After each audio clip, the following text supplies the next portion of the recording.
আসসালামু আলাইকুম ওয়া রাহমাতুল্লাহি ওয়া বারাকাতুহু। নাহমাদুহু ওয়া নুসাল্লি আলা রাসূলিহিল কারীম, আম্মা বাদ। আউযু বিল্লাহি মিনাশ শাইতানির রাজীম। বিসমিল্লাহির রহমানির রহিম।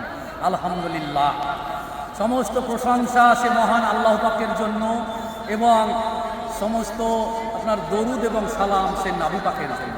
তো আলহামদুলিল্লাহ, আজকে আমরা এই যে মুর্শিদাবাদ জেলার এই যে বেলডাঙ্গা নামক জায়গাতে যে আমাদের সংগ্রামী নেতা হুমায়ুন কবিরের নেতৃত্বে যে বাবরি মসজিদ নির্মাণ হতে চলেছে, আপনারা দেখতে পেয়েছেন কত ইট, কত মানুষ, সেই জায়গায় আজকে আমরা উপস্থিত হয়েছি। আজকে আমরা মহলন্দি মাদ্রাসা সিরাজুল মুনিরের পক্ষ থেকে আমরা এসেছি, কিছু ছেলে এবং আমি বাবুর্চি সহ এই জায়গায় এসেছি।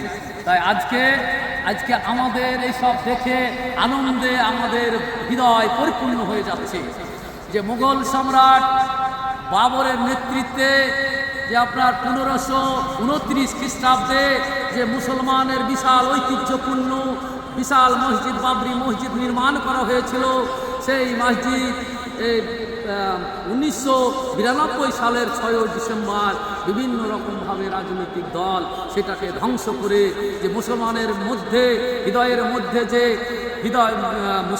মুসলিমদের হৃদয়ের মধ্যে যে আঘাত এনে দিয়েছিল, সেটা আজকে এই যে 2025 সালের 6 ডিসেম্বর যে বাবরি মসজিদের শিলান্যাস হওয়ার পর থেকেই, সেই দিন থেকেই আজকে সমগ্র ভারতবর্ষ নয়, সমগ্র বিশ্বের মুসলিমদের হৃদয় আজকে আনন্দে আত্মহারা।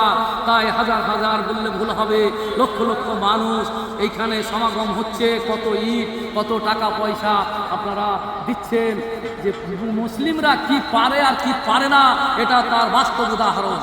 তাই আজকে আমি এই বাবরি মসজিদের ইটের উপরে দাঁড়িয়ে